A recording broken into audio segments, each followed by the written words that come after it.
এই লেসনে আমরা পরবর্তী টুলসগুলো নিয়ে আবার আলোচনা করব। আচ্ছা, এর আগে আমরা দেখেছিলাম selection tools, track select forward, track select backward, তারপর হচ্ছে ripple edit and rolling edit. এখন আমরা দেখব হচ্ছে রেড স্ট্রেচ এর কাজ। রেড স্ট্রেচ এর কাজ যদি আমরা দেখতে চাই, আচ্ছা, রেড স্ট্রেচ দিয়ে আসলে যে কাজটি করা হয় এটি যদি আপনাদের বোঝাতে চাই এখন, তো যে কাজটি করতে হবে আমার এখান থেকে আমার এই মিউট অপশনটি উঠিয়ে দিতে হবে, কেননা এটি বুঝতে হলে আপনাদেরকে সাউন্ডটা শুনতে হবে। সাউন্ড শুনলে হয়তো বুঝতে পারবেন খুব ভালোভাবে। তো আমি এটা আপাতত উঠিয়ে দিচ্ছি। আচ্ছা, আপাতত একটু থাকুক, এখানে সাউন্ড বেশি দেওয়া, তার দিলাম। ওকে, দেখুন যে এই সিনটি এখানে প্রথম হচ্ছে একটি গাড়ির সিন এবং লাস্ট হচ্ছে যে গাড়িটি এই জায়গায়। তো আমি চাচ্ছি যে আমার এই সিকোয়েন্সটি যেই জায়গাটুকু আছে, মানে একদম সেম যেখান থেকে যে পর্যন্ত শেষ সেম ফুটেজ থাকবে। আমি চাইলে তো এখান থেকে এটা দিয়ে এখান থেকে বড় করতে পারি। কিভাবে? ধরেন এটাকে একটু পিছনে নিলাম সিলেকশন টুল দিয়ে, আর এটাকে এভাবে ধরে টান দিয়ে একটু বড় করে দিলাম। তো যেই কাজটি হলো, আমার এই ফুটেজটি হ্যাঁ, এখান থেকে এই জায়গায় যাওয়ার পর এখান থেকে এই পর্যন্ত ছিলাম আমরা। এরপর হচ্ছে এইটুকু আমার ফুটেজের বাকি অংশটুকু বেড়ে চলে এসেছে। তো আমি চাচ্ছি যে এই ফুটেজের বাকি অংশ বের হবে না, এই ফুটেজটি আমার ঠিক যতটুকু আছে সেম টু সেম এতটুকুই আমার থাকবে, কিন্তু আমি আমার এই ফুটেজের লেন্থটা বাড়িয়ে দিব। তো লেন্থ বাড়িয়ে দিতে হলে আমার যে কাজটি করতে হবে, তার মানে যেটাকে বলে হচ্ছে স্লো মোশন করব আর কি। তো অ্যাকচুয়ালি এই এতটুকুর লেন্থ বাড়িয়ে দিলে অটোমেটিক্যালি সেটা স্লো মোশনে হয়ে যাবে। আচ্ছা, তো এটার কাজ হলো এই রেড স্ট্রেচ টুলস এর কাজ। আচ্ছা, তো এটারই কাজ হলো এই রেড স্ট্রেচ টুলস এর কাজ। সিলেক্ট করলাম, ধরলাম, আচ্ছা সিলেক্ট করলাম, এবার ধরলাম, এখানে এনে শেষ করে দিলাম। তো দেখুন প্রথমে গাড়িটি সেম এই জায়গায় এবং লাস্টে গিয়ে সেম সিন। তো দেখুন প্লে করছি, এটা উঠিয়ে দিলাম এবং কিবোর্ড থেকে স্পেস প্লে অথবা এখান থেকে প্লে।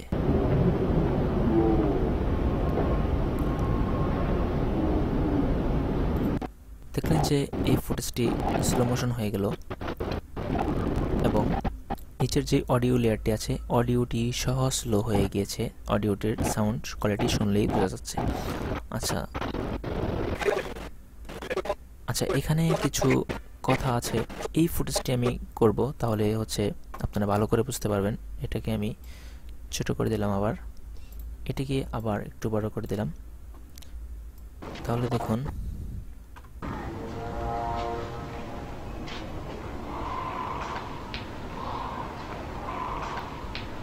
আচ্ছা, দেখলেন যে ভয়েস সহ স্লো মোশন হয়ে গেল।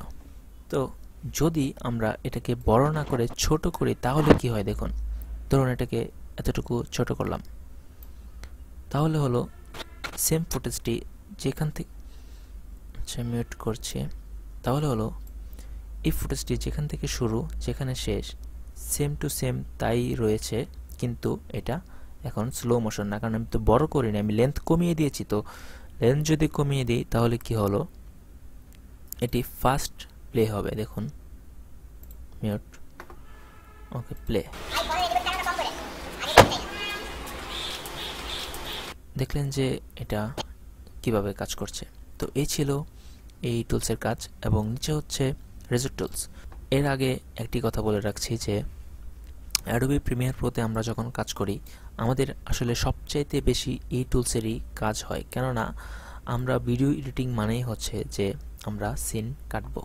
মানে একটি লম্বা সিনকে ভিডিও ফুটেজ, অনেক লম্বা ভিডিও করেছি আমি, কোনো জায়গায় কেটে কেটে সেটাকে ছোট করব, কিছু কিছু অংশ ফেলে দেব এবং মাঝখানে কিছু কিছু অংশ অ্যাড করব।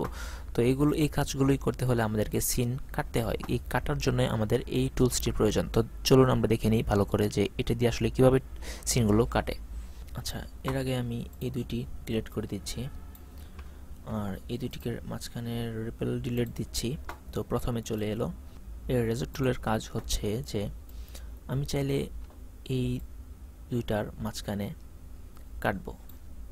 কাটলাম, তারপর এখানে আবার কাটলাম, তারপর হচ্ছে এখানে এখানে এখানে আপনি চাইলে যেখানে খুশি কাটতে পারবেন, কিন্তু আপনি এক্স্যাক্টলি কোন জায়গাটায় কাটবেন সেটা কিভাবে বুঝবেন যে আপনার কোন জায়গাটাই কাটতে হবে এবং সেখানেই কিভাবে, কারণ এখানে দেখুন যে এখানে তো আমি বুঝতে পারছি না এটা এখানে রাখলে যে এটা আসলে কোন জায়গাটা, এটা কোন পয়েন্ট, এটা বুঝতে হলে আমাকে কি করতে হবে, এই যে এই টাইম ইন্ডিকেটরটি ঠিক সেম জায়গায় নিয়ে আসতে হবে। ধরুন আমি এই জায়গাটাতে কাটবো, এই জায়গাটায় রেখে এটাকে যদি আমি এখানে নিয়ে এসে ক্লিক করি, দেখুন এই জায়গাটাই কেটে গেছে।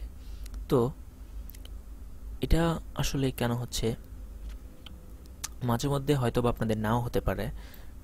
এর একটা কারণ আছে, আমি দেখাচ্ছি যে এখানে দেখুন একটি স্ন্যাপ অপশন আছে, এটা সিলেক্ট করা, এটা দেখুন ম্যাগনেটের মতো একটি আইকন, তার মানে হচ্ছে চুম্বক। তো এই টাইম ইন্ডিকেটরটি যেখানে থাকবে আমার এই টুলসটি এটা কাছাকাছি গেলেই স্ন্যাপ করবে, মানে দেখুন চুম্বকের মতো আকর্ষণ করে এটিকে টেনে তার কাছে নিয়ে যাচ্ছে। তো আমি যদি এটিকে ডিসেবল করে রাখি, দেখুন সিলেক্ট না করলে এরকম হোয়াইট হয়ে থাকে এবং সিলেক্ট করলে এরকম থাকে। তো আমি যদি এটাকে ডিসেবল করে এটাকে ধরুন এখানে রাখলাম, আমি এই পয়েন্টে কাটবো, আমি এটাকে যতই কাছে নেই দেখুন সাথে যাচ্ছে না, একদম কাছে নিলেও যে একদম পারফেক্ট হয়েছে কিনা আমি শিওর না, হয়তোবা এক ফ্রেম এদিক ওদিক হতেও পারে। তো এটি সিলেক্ট করা থাকলে কি হয়, আমি এখানে গেলেই অটোমেটিক্যালি স্ন্যাপ হয়ে এটাতেই সিলেক্ট হচ্ছে এবং আমি ক্লিক করলে এই জায়গাটাতেই কাটছে। আর যদি এটা সিলেক্ট করা না থাকে, দেখুন আমি এখানে কাছাকাছি কাটলেও দেখুন জুম করে দেখাচ্ছি, দেখুন টাইম ইন্ডিকেটরটি আছে আমার এই জায়গায়, কেটেছে এই জায়গায়। আচ্ছা, এগুলো আসলে হচ্ছে কি যে আপনার কাজের প্রয়োজন অনুযায়ী আপনার প্রয়োজন পড়বে যে কোনটা কখন প্রয়োজন, এটা কি কখন লাগবে কি লাগবে না, তখন আপনি নিজেই বুঝতে পারবেন। তো এই ছিল রেজর টুলসের কাজ, এর বাইরে রেজর টুলসের কোনো কাজ নেই, এটার শুধু কাজই হচ্ছে কাটা। এবং কাটার পর আপনি চাইলে এই সিলেকশন টুলস দিয়ে প্রত্যেকটি সিনকে এভাবে টেনে টেনে আলাদা করতে পারবেন এবং কোনো সিনকে এভাবে আগে পিছিয়ে করতে পারবেন। এবং পরবর্তী টুলসগুলো নিয়ে পরবর্তী লেসনে আলোচনা হবে, সঙ্গেই থাকুন। ধন্যবাদ।